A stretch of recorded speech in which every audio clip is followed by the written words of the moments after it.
আল হুকমুল আশির 10 নম্বর বিধান হলো যারা প্রকাশ্যে কবিরা গুনাহ করে এদেরকে দ্বীনি অথবা দুনিয়াবি কোনো পদে অধিষ্ঠিত করা যাবে না। কারণ ওরা যখন আল্লাহর সাথে বিদ্রোহ করছে, আল্লাহর বিধান লঙ্ঘন করছে, আল্লাহর হুকুম আহকাম সে মান্য করেনি, তখন সে তার এই সামাজিক অবস্থান, দ্বীনি অবস্থান সে হারিয়ে ফেলেছে। এই জন্য ইসলাম বলে এই ধরনের ফাসিককে অথবা কাফের, কবিরা গুনাহটা কুফরি হইতে পারে, কবিরা গুনাহটা গুনাহ হতে পারে, এই ধরনের লোককে দ্বীনি অথবা দুনিয়াবি কোনো সম্মানিত পদে অধিষ্ঠিত করা যাবে না। এটা শরীয়তের বিধান। তাহলে শরীয়তে যে কঠোর অবস্থান থেকে আমরা বুঝতে পারি যে শরীয়ত এই ধরনের ব্যক্তিকে কতটা ঘৃণা করে, কতটা কঠোর এদের ব্যাপার। এখন আমাদের এই গুনাহের ব্যাপারে কতটা সতর্ক হওয়া দরকার, কতটা ভীত হওয়া দরকার, এটা বুঝে আসে, উপলব্ধি আমরা করতে পারি। এবং যারা প্রকাশ্যে কবিরা গুনাহ করে তাদেরকে বিচার বিভাগে অথবা তাকে বিচারক বানানো, বিচার বিভাগে বিচারক বানানো এটা জায়েজ না। আমরা দেখি আমাদের সমাজে কত মানুষ আছে যারা গুনাহে লিপ্ত হয়, এদেরকে সম্মানিত স্থানে রাখা, এমনকি বিচারক রাখা, এমনকি প্রধান বিচারপতি হয় বিধর্মী। ফাসিক তো বাদ দিনা, বিধর্মী হয় আমার দেশের বিচারপতি, প্রধান বিচারপতি। অথচ শরীয়ত ফাসিককে এই পদে অধিষ্ঠিত করা যায় না। কাফের তো দূর কে বাত है। 12 নম্বর বিধান হলো লা ইয়াজুজু লিল হাকিম আন ইউনাসসিবুহুম লিয়াকসিমু বাইনান নাস। শাসকের জন্য জায়েজ নাই এই শ্রেণীর লোকদেরকে কোনো সম্পদ মানুষের মাঝে বন্টন করার জন্য দায়িত্বশীল বানানো। সাধারণ একটা বিষয়, ত্রাণ বিষয় অথবা কোনো বন্যার্থ মানুষদেরকে সাহায্য করার জন্য সরকারি তহবিল থেকে তাদেরকে বন্টনদাতা বানানো, তাদেরকে একটা দায়িত্ব দেওয়া যে তারা সমাজের মাঝে কেন এই বন্টন, এই রিলিফ দান যারা কি করে বন্টন করে সমাজের মাঝে, এই যে কাজের জন্য তাদেরকে কোনো পদে অধিষ্ঠিত করা, তাদেরকে এই দায়িত্ব দেওয়া যাবে না। 13 নম্বর বিধান হলো লা তাজুজু সালাতু খালফাহুম ফিল জুমলাতি। তাদের পিছনে নামাজ পড়া জায়েজ নেই, তাদের পিছনে নামাজ পড়া জায়েজ নেই।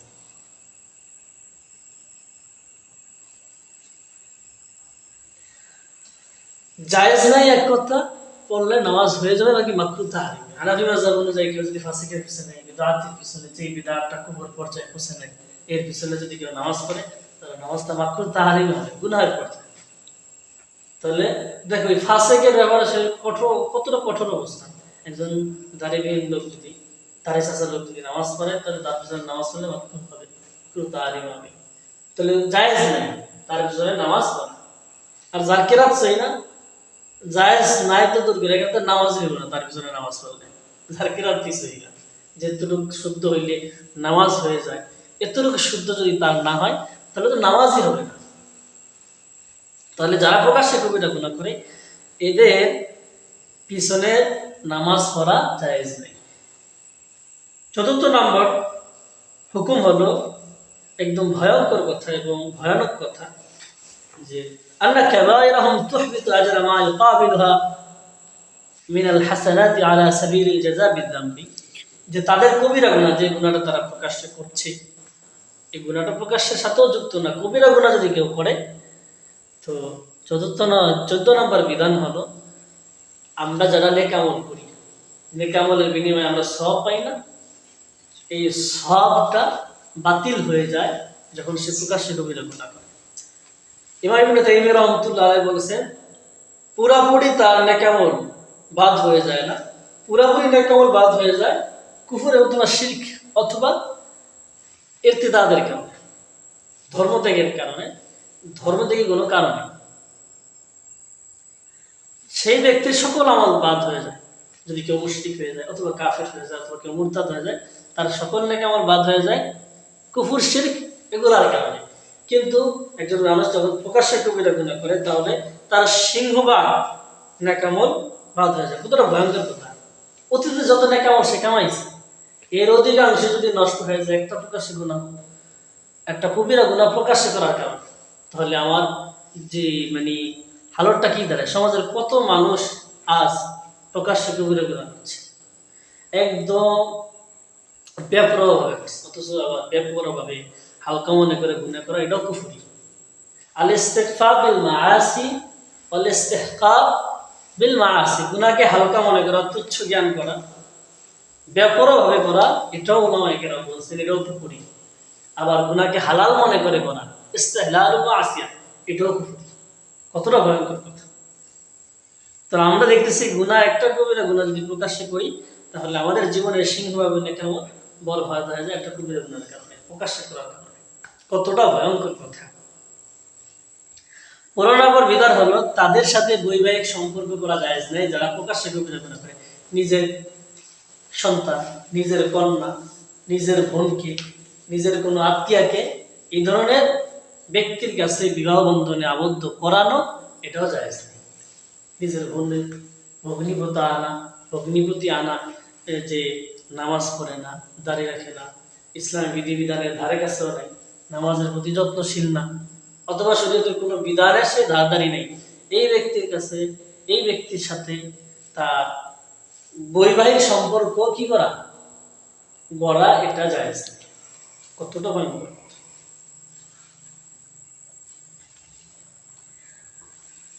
17 নম্বর বিধান হলো যারা প্রকাশ্যে কবিরা গুনাহ করেছে এদেরকে কি করা, তাজির বলে শরীয়তে।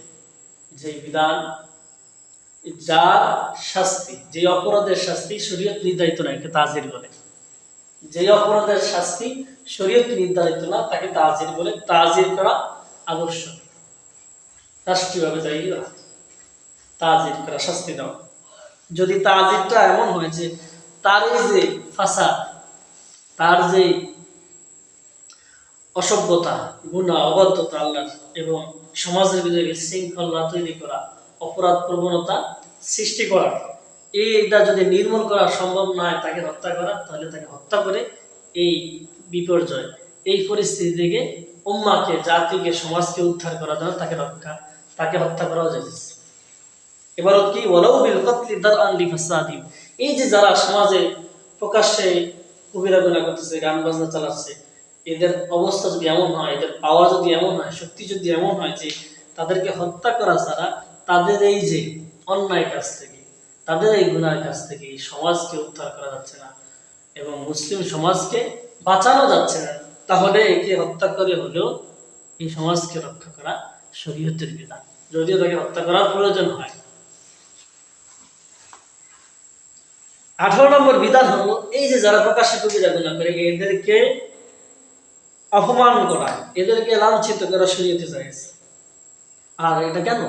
যেহেতু সে গুনাহ করছে, আল্লাহর কাছে সে অপরাধী, তখন তার সামাজিক কোনো সম্মান নেই, এই দ্বীনের কাছে তার সম্মান থাকবে না, এই পুরা পৃথিবীর কাছে, মানুষের কাছে তার কি নেই, কোনো সম্মান নেই।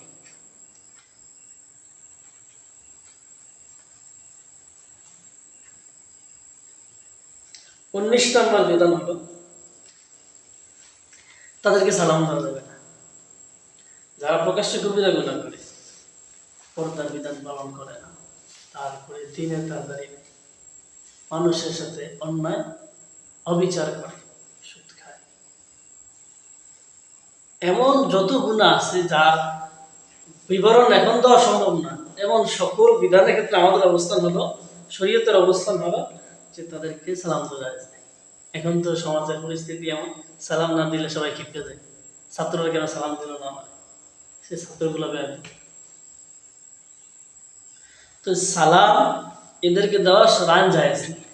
ফতোয়া হিন্দিতে আসছে হানাফি মাযহাবে, এটা গ্রহণযোগ্য ফতোয়া এটা, যে যারা প্রকাশ্যে কবিরা গুনাহ করে অথবা কবিরা গুনাহ যারা ফাসিক, ফাসিক শব্দ আমাদের ভিতরে জেহেনের ভিতরে ঢুকে গেছে, ফাসিক হওয়ার জন্য দাড়ি কাটা লাগে। শরীয়তে ফাসিক বলে যে প্রকাশ্যে কবিরা গুনাহ করে, যে কোনো গুনাহে সে যুক্ত, শুধু দাড়ি গুনাহ না, যে কোনো গুনাহ, তাহলে সে তাকে সালাম দেওয়া জায়েজ নেই। কেন সালাম দিবে না? হাজরান ওয়া জাজরান আও উকুবাতান লাহু, তাকে ধমক দেওয়ার জন্য, অন্য মানুষকে এই গুনাহ থেকে বাঁচানোর জন্য, এবং তাকে শাস্তি স্বরূপ এই কাজটা করা হবে, এমনকি পরিত্যাগ করা যাবে না। যখন মানুষ তাকে সালাম দিবে না, সমাজের মানুষ যখন সালাম দিবে না, তখন সে কোন ঠাসার ভিতরে থাকবে? সে নিজেকে অপরাধী অনুভব করবে। কিন্তু এখানে যদি হালত এমন তৈরি হয় সালাম না দিলে নিজের জানের সমস্যা আছে, অন্য কোনো জানমালের কোনো সমস্যা হয়, তাহলে এখানে আবার তাফসিলি আলোচনা আছে যে সালাম দেওয়া যাবে কিনা। নিজের জান বাঁচানোর জন্য যদি সালাম না দাও তুমি রাষ্ট্রপ্রধানকে অথবা অন্য কোনো ব্যক্তিকে, তাহলে তোমার সমস্যা হয়ে যাবে, বিপজ্জনক তোমার জন্য। ওই হালতে দেওয়া যাবে কি যাবে না, এটা নিয়ে আবার তাফসিলি আলোচনা আছে। আমরা এখানে সংক্ষিপ্ত আলোচনা করতেছি শুধু বিষয়গুলো জানার জন্য। আল হুকমুল 20 নম্বর বিধান হলো লা ইয়াজুজ আকলু তাআমিন ইযা উলিমা আন্নাহু মিন হারাম। এটা সঙ্গে লিখতে পারি একই কথা, যে হারাম যদি সম্পদ হয়, হারাম যদি উপার্জন হয়, হারাম যদি খাবার হয়, তাহলে তাদের এই হারাম খাবার খাওয়া জায়েজ নাই। এটা সবাই সব ভালো থেকে কি অবস্থা। আরেকটা বিধান হলো জাওয়াজুদ দুআই আলাই, তাদেরকে বদদোয়া করা সাধারণ জায়েজ। যারা প্রকাশ্যে কবিরা গুনাহ করে, আল্লাহ দ্বীনের দারদারি, দ্বীন জানার দারদারি নেই, যত কবিরা গুনাহ হইতে পারে, সকল কবিরা গুনাহ যিনি লিপ্ত থাকবেন তাদেরকে বদদোয়া করা যায়। এখন আমি ইমানদার বদদোয়া করবো কিনা, বদদোয়া করতে যে সময়গুলো যাবে এটা নষ্ট হবে না আমার? এখানে পিছনে না ব্যয় করে আমি আল্লাহ জিকির করলাম, দিন শিক্ষায় সময় ব্যয় করলাম, এটা আমরা করবো না। বদদোয়া করার প্রয়োজন হয় যখন ব্যাপকভাবে সামাজিকভাবে যদি আমরা নির্যাতিত হই জালেমদের থেকে অথবা কাফেরদের থেকে, তখন বদদোয়া করব। কিন্তু বদদোয়া যদি সময় কেটে যায়, তাহলে আমাদের দিন শিখা হবে না, জিকির আজকার হবে না, সময় নষ্ট। আরেকটা বিধান হলো যারা প্রকাশ্যে কবিরা গুনাহ করে তাদের গীবত করা জায়েজ, গুনাহ হবে না। একটা লোক বিড়ি খাইতেছে, তুমি দেখে বললে দেখে এই লোকটা কত খারাপ বিড়ি খায়, তাহলে গুনাহ হবে না। কারণ এরা এদের সম্মান ইজ্জত শরীয়তের কাছ থেকে হারিয়ে ফেলছে যখন সে প্রকাশ্যে কবিরা গুনাহ করতেছে। এবং এটা এই জন্য করবে, নিয়ত থাকবে এটা যেন মুসলিম উম্মাহকে এই গুনাহ থেকে বাঁচায়। এই জন্য আরেক প্রকাশ্যে কবিরা গুনাহকারী কথা ওয়াজে মজলিসে বলা হবে, কি জন্য? গীবত বলা হবে। এটাকে গীবত বলে না, নসিহা বলে, যে মুসলিম জাতিকে উম্মাহকে এই গুনাহ থেকে বাঁচার জন্য এটা করতে পারে।